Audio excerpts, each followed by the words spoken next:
This is Evening News for Thursday, October 3, 2013. I'm Samuel Siknandan. Thanks for joining us. Making the headlines tonight. Tax reform findings to be made available next year. Overseas businesses encouraged to invest here.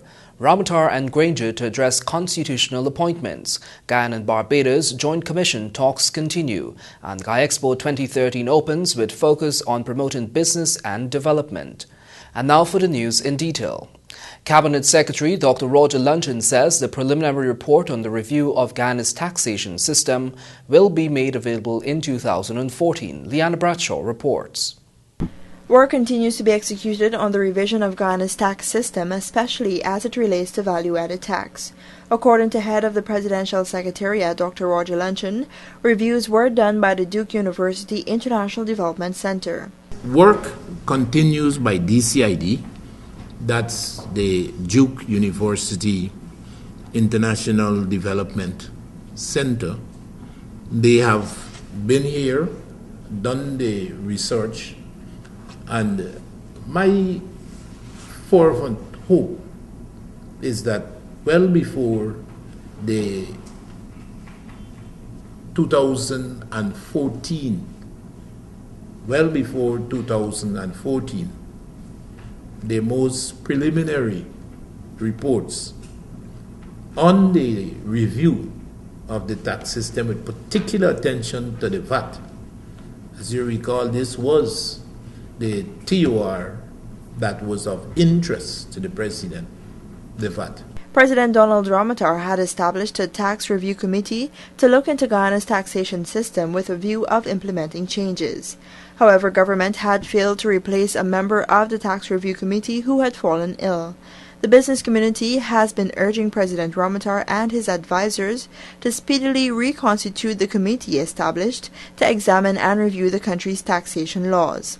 The members named on that committee were former Guyana Power and Light Chairman Ronald Ali, Banks DIH Chairman Clifford Rees, and former Guyana Water Incorporated Chairman Dr. Cyril Solomon. In August 2012, government said it was actively pursuing the replacement of Dr. Solomon, but to no avail to date. For the Evening News, Leanna Bradshaw. GAIExpo's Business and Development Forum kicked off today with overseas businesses being encouraged to invest in Guyana's business sector to further enhance it. Sabatini Daniels has the details. Prime Minister Samuel Hines declared the forum open, said he hopes the discussion on GAIExpo leads to the steadfast development of Guyana's economy. Delivering the feature address at Guyana International Convention Center, Tourism, Industry and Commerce Minister Irfan Ali noted that Guyana has tremendous potential, market and opportunities, which any business that invests here would benefit from. He added that for local and overseas businesses to build successful linkages, a new thinking must be adopted. In this thrust, he said local businesses must trust more foreign businesses, and foreign businesses must rely more on local expertise and understanding. If we can fuse these two aspects of our business relationship, we can indeed build very dynamic companies and business relationships. And it is my humble view that forums like these must be able to present this focus and this outcome if we are to develop new business relationships that would expand our ability to benefit. Meanwhile, Guyana Manufacturing and Services Association President Clinton Williams said this year's GAIExpo theme provides a practical mechanism for the entire private sector to expand its current business activities. He stated that this is in addition to ensuring the successful pursuance of new business opportunities in a sustained manner. That is why we now urge particularly our foreign partners who are here today to come on board as we strive to realize transformational changes in the sector and concomitantly in the country as a whole. The event, which saw scores of local and overseas businesses in attendance, will continue on Friday. GAIExpo, which officially opened this afternoon, is being held under the theme Advancing Productivity Through Innovation, Modernization and Expansion. Sabatini Daniels reporting for the Evening News. The International Trade Fair and Exposition GaiExpo 2013 kicked off this evening at the Sophia Exhibition Centre. The grand event will be held until October 6 under the theme Advance in Productivity through Innovation, Modernization and Expansion. All booths have been taken up for this year's expo, and 13 overseas countries are holders of booths in the International Pavilion. Last year there were 35 booths in the International Pavilion. This year there will be 85 booths. During the 3 days, over 100,000 patrons are expected to visit the expo. President Donald Ramotar and opposition leader David Granger are expected to meet to discuss a number of current issues of national interest, with talks on the appointment of a number of constitutional positions topping the agenda. This was revealed by head of the Presidential Secretariat, Dr. Roger Lungeon. My clear understanding is that we are likely, this is the two sides, would likely to be addressing constitutional appointments. However, these engagements have historically allowed a certain diversion into topical matters of mutual interest. This, he said, follows the comments made about the non-appointment of a number of outstanding constitutional positions by a Member of Parliament. Among those positions are that of the Ombudsman, the Chief Justice and Chancellor of the Judiciary, among others. Meanwhile, Lungeon also sought to refer questions about the APNU's call for removal of Winston Brassington to the meeting between the President and Granger, who he believes are likely to address such. Children in Turkine on the east coast of Demerara and several areas close by will now benefit from a brand new nursery school as government continues to improve and expand education facilities in Guyana. Sabatini Daniels joins us with the details. Education Minister Priya Manichan today commissioned the new Turkine Nursery School, which will house 125 students. Delivering the feature address at the opening, Manichan said this marks a significant moment in the lives of the students who will attend the school and by extension the community. She noted government's seriousness pertaining to education, noting that the administration believes the most important thing it can do to advance development in the country is to ensure that children obtain the best education possible so they can excel in life. She highlighted too that at the last count there was 1,578 teachers at the nursery school level to cater to students. 6 to 7% of those teachers are trained teachers. That means they went to CPC, which is not too far from here, and they received the requisite training and they passed those courses and graduated, and they're now teaching your children. Now, I have seen untrained teachers do fantastic work, and we must acknowledge that.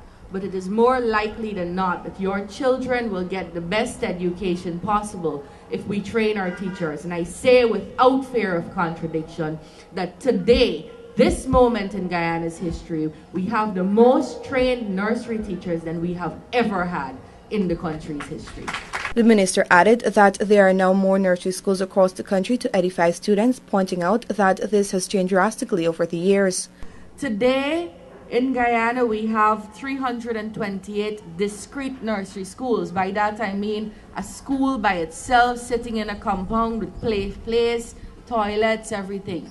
And then we have 161 classes. That is, you have a primary school somewhere and you have 2 or 3 classes with nursery children. And we have 9 annexes. For example, you have a school here and everybody can't fit here, but there's a building over there and we have children over there. It's the same head teacher, but children are going to school. The construction of the school began last year, October, and was completed in June this year. Currently, there are 25,000 pupils in the nursery school system across the country. Sabatini Daniels reporting for the Evening News. The second session of the Ghana-Barbados Joint Commission will happen on Friday, October 4 at the Ghana International Convention Centre. This meeting will take place as Barbados Minister of Foreign Affairs and Foreign Trade is paying her official visit to Ghana during October 3 to 6. McLean is expected to pay a courtesy call to the President Donald Ramotar during GaiExpo's 2013 grand opening this evening. The first inaugural meeting of the Joint Commission was held on October 17 between 17 to the 18th of 2007. Join us after these messages for more of the Evening News.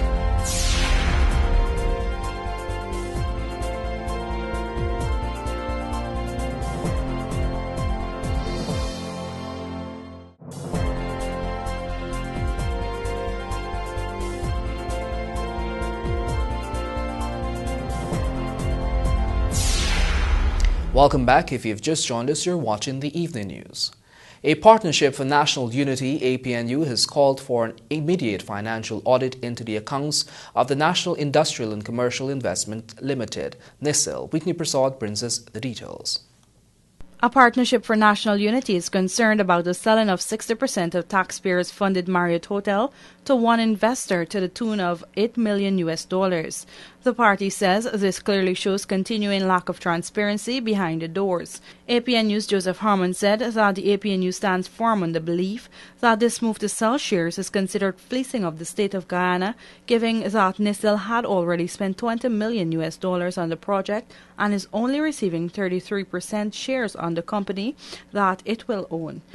In total contempt for the Guyanese nation, disclosure is yet to be made of the investors, their profile, source of funds, amounts offered, payment terms, and other arrangements. There is undoubtedly an intent to hoodwink the nation in the way this project had been configured. The advance of $10 million United States dollars just before the 2011 elections, no private sector financial commitment, or any other certainty that the project will be completed.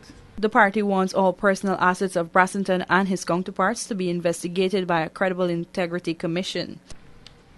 APNU demands an urgent audit of all expenditure and commitments on the Marriott Hotel before any such sale of interest in Atlantic Hotel Inc. is done, and that such documentation must be reviewed by the Public Accounts Committee of the National Assembly. Parliament has already moved a motion demanding full forensic audit of NISIL. But the head of the project team, Winston Brassington, has rubbished accusations that any wrongdoing is afoot, as he also debunked claims by the opposition that there is some level of secrecy involved in the project. He also ably defended the project and the operations of NISIL, arguing that Ghana stands to benefit the most, as he explained too that soon financial closure will be achieved. For the Evening News, Whitney Prasad. The Ghana Elections Commission has debunked claims made by members of the opposition who are seeking to blame the Commission for being partly responsible for the delayed local government elections. Here are the details in this story. Relations Officer of GCOM, Vishnu Prasad, in a strongly worded statement, said that the comments made by two opposition members as regards the holding of local government elections are inaccurate. Prasad, who quoted AFC's David Patterson as saying that GCOM is also part of the problem since it never demanded that local government elections be held, said that the statement has no proper bearing. The GCOM official also quoted AFC's Michael Carrington as saying that GCOM holds the power to put all systems in place for the holding of local government elections, and not a statement without facts. Prasad asserted that an election may be held on such a day as the minister may by order appoint. He explained that the minister would be in order to consult with GCOM on the issue of preparedness before appointing a day for the holding of elections. He further stated that GCOM has no authority to demand or even request of the Minister of Local Government and Regional Development or any other official authority that the election may be held at any time. Nevertheless, Prasad said that GCOM is making the necessary preparations for the hosting of this election. In light of this, the Commission has been budgeting for such an eventuality year after year, just in case the Commission is called upon to host an election. The 4 local government bills necessary for the holding of this election was passed in the National Assembly but was sent to the Attorney General Chambers, where it remains. The President is yet to assent to these bills, and unless this happens, only then local government elections will be held. For the Evening News, I'm Samuel Suknandon. Cabinet Secretary Dr. Roger Luncheon believes that the University of Ghana's services have not been up to par when compared to when it was first established. He said to change this, a mixture of quality interventions are necessary. Whitney Prasad reports. Cabinet Secretary Dr. Roger Luncheon believes that Guyana needs to concentrate on the university's output, its mix and its quality, because this is the justification for the political capital and material investments that the output warrants. He said that the observation that Dr. Chetty Jagan had made prior to 1963 as he conceptualized the university and its role obviously had to do with that contribution in this regard. So if you were to ask me, one word: better output. The mix and the quality, the mix and the quality, on the assumption that that would have such an important contribution on the development of Guyana. He said that this is what justifies the expenditure, government's investment and national interest in the University of Guyana. Dr. Luncheon said that he does not have much hesitation in recognizing that at this stage where the university is, the role of central government would continue to be real and of importance in achieving a better output. But he added that complementing the efforts and contributions of central government would be those other stakeholders from the private sector. He maintained that it is not only financial and material contributions that matter, but there are forces that have bedeviled the institution in its development and achieving its goals. He recalled that President Donald Ramotar had urged that it would be wise for the university's official and other stakeholders to steer a fervent course, and one that would have more to do with prompting UG to meeting its goal and objective and not being partisan in its approach to the turnaround plan for the university. So we have positive contributions, and we are hoping, we are encouraging the abandonment of negative contributions by other stakeholders. For the evening news, Whitney Prasad. More of the evening news after these messages.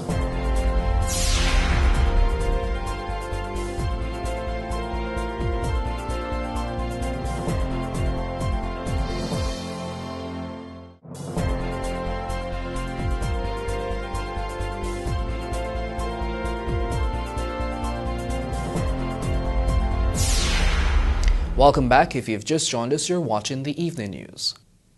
Guyana is moving swiftly to become certified by CARICOM to issue competency-based programs for recognition to award the Caribbean Vocational Qualification CVQ. Here's that story. Director of the Council for TVET in Guyana, Sidney Walters, told this newscast that his team is working hard to ensure that Guyana is certified to issue CVQ by the end of this year and is in the process of conducting a pre-audit of the work done in this regard. Walters said that this will help Guyana to contribute more meaningfully towards the development of TVET nationally, making the courses more instructive and recognized. We have been involved in the implementation of strategies based on the regional qualifications framework and regional qualification standards and guidelines.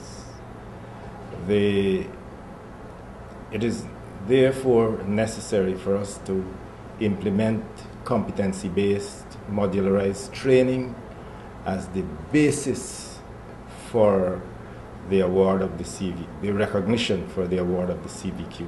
The director said that a tremendous amount of work has been done in terms of training of staff, developing competency-based programs and post-secondary education institutions to meet the CVQ standards. Meanwhile, TVET official Jerry Simpson explained that training has been ongoing at all levels of TVET, and this will likely continue for the remainder of the year.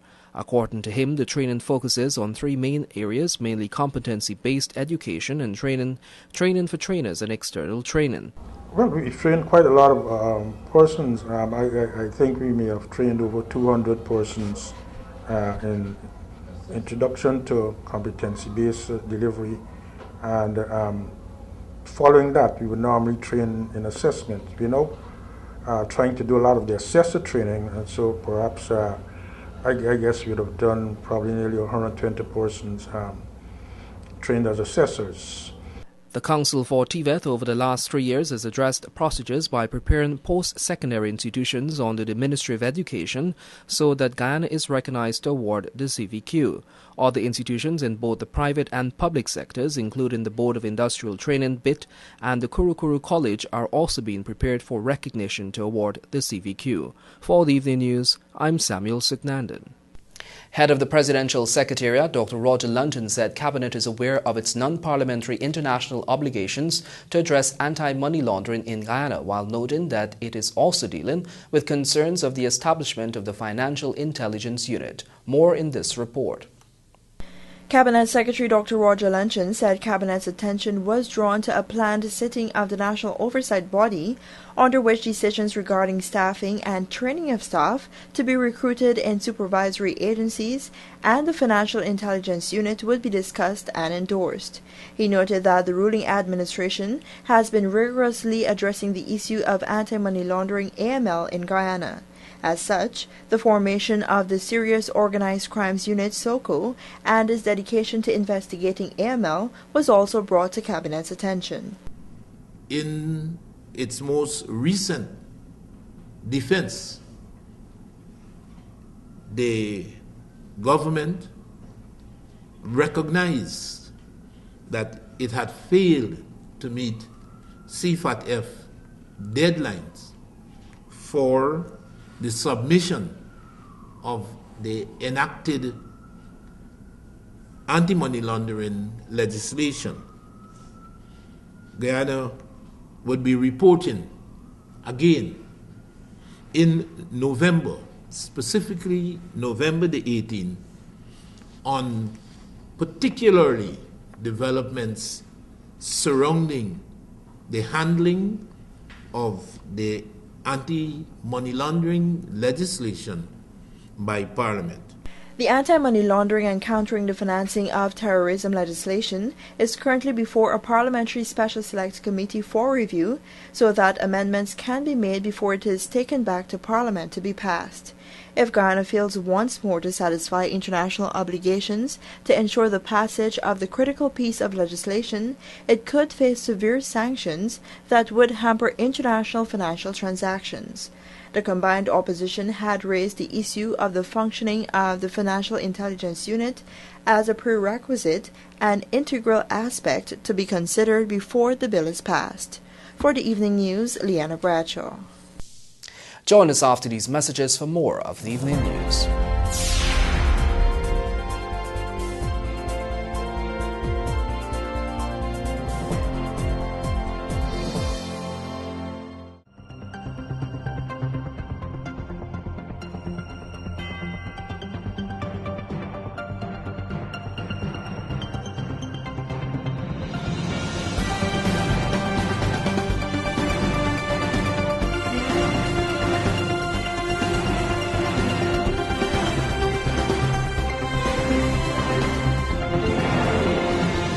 Welcome back, and now for a look at sport, sponsored by Macorp. In your headlines, legal issues stall DCB practice facility handing over. Second unofficial test between West Indies A and India A hangs in the balance. Interward Game 2 final set to be a scorcher, and Windies women's squad announced. The Demerara Cricket Board practice facility is overrun with weeds and is a shelter for animals as it awaits the outcome of a number of legal issues before it can be officially handed over to the executive of the parent body. Rajiv Bisnod has the details in this report. Secretary of the Guyana Cricket Board, Anand Sinasi, has confirmed that the Demerara Cricket Board practice facility, housed in a compound of the Guyana National Industrial Corporation ground, Wolford Avenue, has been completed for some time now. However, Sinasi explained that currently legal matters, both at the GCB and DCB levels, are affecting the move to hand over the facility. Both bodies have been embroiled in one court matter or the other that has prevented a smooth flow of operations at the administrative level, and it is unclear when the facility will be up and running. The centre was constructed with the intention of housing the Secretariat of the DCB and hosting county teams preparing for tournaments. The facility, along with other projects in Essequibo and Berbice, was built with the Allen Stanford US $100,000 grant that Guyana was entitled to when it won the inaugural Stanford 2020 tournament in 2006. The two other facilities that were supposed to be built with the Stanford grant were a scoreboard at Perica and another facility in Stanleytown, New Amsterdam. However, it is unclear whether those two facilities were actually constructed. The grant was part of Stanford's plan to assist territorial boards so that players will have proper facilities to sharpen their skills. Defending champions All Boys Town and Charlestown currently holds a one-game advantage over Wortmanville Working Rust and will look to close out the series of Friday. Tristan Joseph reports. After an 80-56 drubbing in Game 1, Wortmanville Working Rush will look to rebound from their Game 1 loss at the Cliff Anderson Sports Hall on Friday. Wortmanville Working Rush shot a low percentage in the opening game of the series, especially from beyond the arc, and coughed up the rock on several occasions that resulted in fast break opportunities for their opponents. The defending champions hit a number of threes but suffered on the glass and benefited from the off night. Game 2 is expected to be a very physical encounter, especially since Wortmanville Working Rush will be pushing to force a Game 3. All eyes will be on guard Sheldon Thomas for the defending champs, who dropped the game-high 42 points in the win, as All Boys Town Charlestown, who will be envisioning back-to-back wins and titles. The WICB selection panel on Wednesday announced the squads for the West Indies women's upcoming assignments, the 3-match ODI series at Sabina Park, Jamaica, and the Tri-Nation T20 series at Kenningston Oval in Barbados. The Windies will face New Zealand in 3 ODIs in Jamaica on October 6, 8 and 10. They then travel to Barbados to take on England and New Zealand in the Tri-Nation T20 series to be played from Monday, October 14 to Saturday, October 26. The squad for the ODI series reads Marissa Aguilera, captain, Shemaine Campbell, Chanel DeLay, Deandra Doughton, Casey Knight, Kishona Knight, Natasha McLean, Anissa Mohammed, Sabrina Munro, Shaquana Quintine, Tremaine Smart, Shakira Selman and Stephanie Taylor. The squad for the T20 series reads Melissa Aguilera, captain, Shemaine Campbell, Chanel DeLay, Deandra Doughton, Chanel Henry, Stacey Ann King, Kishona Knight, Anissa Mohammed, Juliana Nero, Shaquana Quintine, Shakira Selman, Tremaine Smart and Stephanie Taylor. Join us after these messages for your bridge reports.